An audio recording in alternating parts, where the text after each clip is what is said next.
The major problem with Lies of P. Alright, what's going on, guys? Lies of P has been one of my most anticipated games of the last year, and I bought the deluxe edition in order to get early access, and I've been playing the game almost non-stop since it went live 2 days ago. And I have a lot of thoughts to share about this game, but overall, I've been having a fantastic time with it. The game is very good. The setting is captivating. I'm constantly intrigued by not only the story, but the character quest lines we're finding throughout the world. There's a lot to love here, and for the most part, I do love it. But as I've been playing, there are some very glaring issues that have come to light that I just feel I have to talk about. On one hand, to make you, the consumer, aware so that you can expect these shortcomings and know how to adapt to them to make your gameplay experience better, and to also provide feedback to the developers so that they either update these things or know that Souls fans are finding issues with them for their next installment. But before we get into that, if you're new around here, we cover all things Soulsborne, Souls-like, and From Software, so if you want to stay up to date on these games or enjoy the lore or general discussion, go ahead and hit that subscribe button. And now let's get into it. Before I dive into what the big problem with this game is, let me preface the discussion with a few things. Lies of P was created by the studio NeoWiz, a South Korean developer, and one thing to keep in mind is that this is their first attempt at the Souls-like genre, and for their first try, it is a very good one. So even though I'm going to be frequently comparing this game to games like Bloodborne or Elden Ring, it is I think this is one of the best Souls-like games that's come out. All things considered, yeah, I think it's one of the best ones. Important to remember that they don't have the decades of experience that From Software does. In addition to that, in order to understand my criticisms with the game, we need to also understand the intended way to play it. The inspiration for Lies of P's combat is Bloodborne, and it draws many of its core elements from that game. We have a sidestep dodge while locked onto a target, charged like R2 heavy attacks, a rally system to regain health after blocking an attack, and get heavy damage from a visceral attack. And the one key purpose behind all these elements in Bloodborne was to stay toe-to-toe in combat, and Lies of P appears to encourage that same playstyle. As I mentioned, one of the main combat features is the rally system, where you can block an attack in order to take chip damage, and then experience a brief window where you can attack the target in order to get that health back. I really like that with with Bloodborne. And I like that with Lies of P a lot too, where like you can block, and if you fuck up your block, you can still get the health back. Also, Fable arts. It's kind of like you lose the health, but you can recover it back. It's like being vampiric in a way. Weapon attacks that can allow you to perform various skills and use a charge of these mini bars beneath your stamina gauge. And these are also charged through attacking targets. We then have your primary healing items, which when fully consumed, allow you to re-earn another one, once again by attacking enemies. And then finally again, I also really like that you can get your last Estus flask back over and over and over just by playing well. We have the Sekiro-style parry, which can fully deflect attacks, making you take no damage and slightly staggering the enemy. These are all core combat mechanics that you absolutely have to engage with, and all of these encourage an aggressive playstyle. Which brings me to my first criticism. General player speed. It's no secret that the player moves incredibly. Smart idea, bro. Like, look at that. That is a big boy right there. That looks good. Slow in Lies of P, and this can very much be felt in combat. When you're trying to counter an enemy or dodge an attack, the player cannot perform actions as fast as the enemies can, which often means that if you get caught by one attack from an enemy, you get pulled into a combo of other attacks without enough recovery time to get yourself out of it. And when some of these I don't like that either. I don't like getting stun locked. I think that if you're gonna hit me with one attack, that's fine. But it feels really bad to be locked in like a frame animation and just continuously get like pancaked over and over and over. It just doesn't feel good.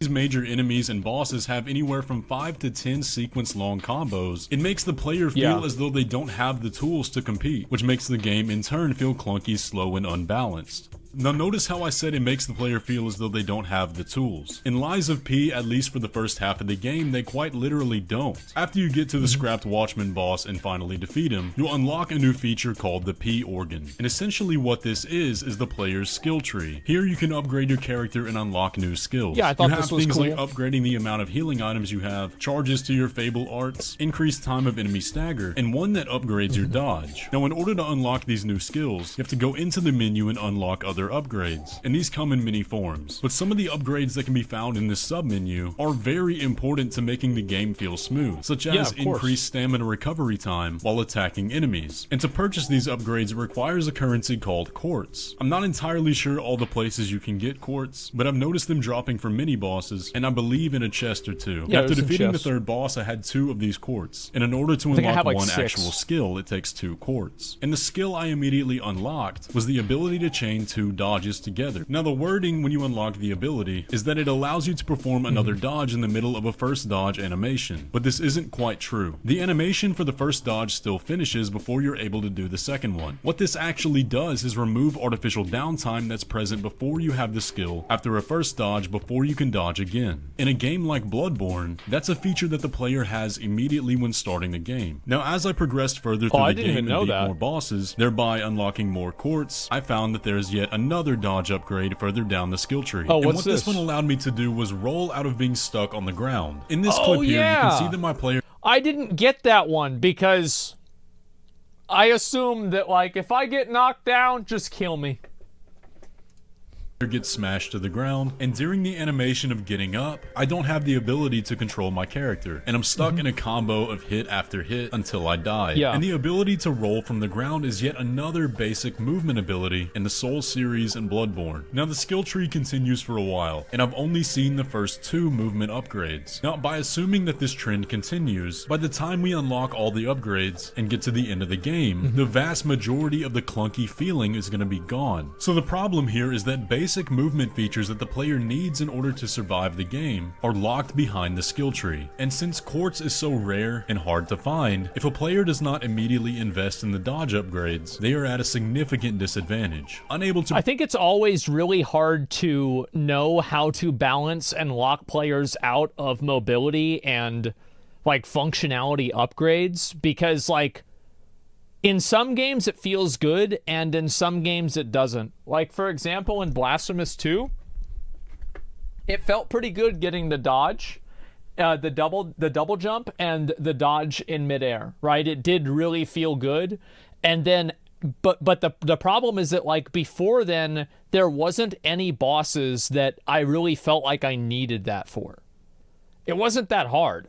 But the difference, I think, with Lies of P a little bit is that a lot of the bosses can be, like, really punishing, and especially mini bosses can be really punishing, and you feel like you don't have the tools to deal with them. And I think that feels really bad. Perform movements that are present from the very beginning in many of the game's competitors. So it creates an unnecessary sense that the game is clunky, poorly balanced, and feels like molasses, when in reality the player simply hasn't unlocked that upgrade yet. And the thing is, I actually want the other... locking playability and things that feel good to play behind, like, getting past a certain point in the game, it can feel really bad. And, like, you compare that, for example, with, like, Elden Ring, where, like, you get the horse really fucking early, right? You get the horse within, like, an hour of playing the game.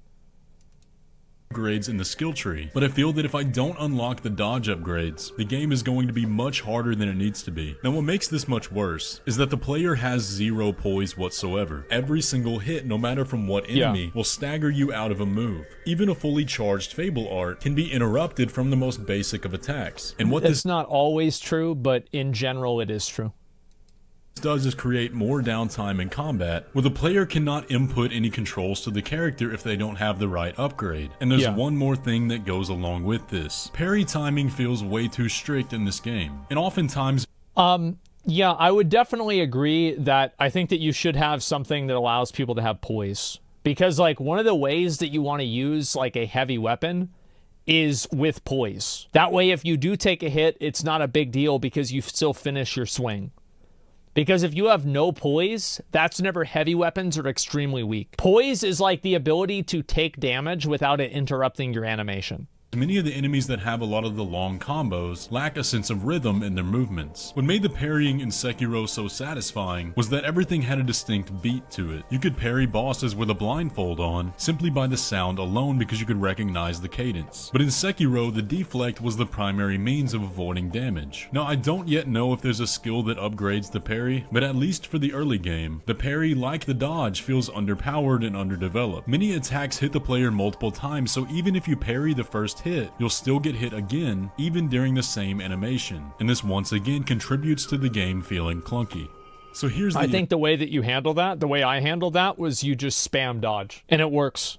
issue. Lies of P has a combat system that encourages aggressiveness. The game wants you to stay in the pocket and use all of the abilities at your disposal. But the problem here is that all of these abilities feel disconnected from one another, separated by a stiffness that's only removed through upgrades that are locked behind the skill tree. Basic features that are intuitive to players that have played Souls-likes before, that if were present from the beginning, would not make the game too easy, but would instead make it more like, I find this to be a problem. If we're present from the beginning, would not make the... You are nowhere near the fucking tongue. You are not even remotely fucking close to it. But you're getting hit? Get the fuck out of here. Game too easy, but would instead make... Like, look at that.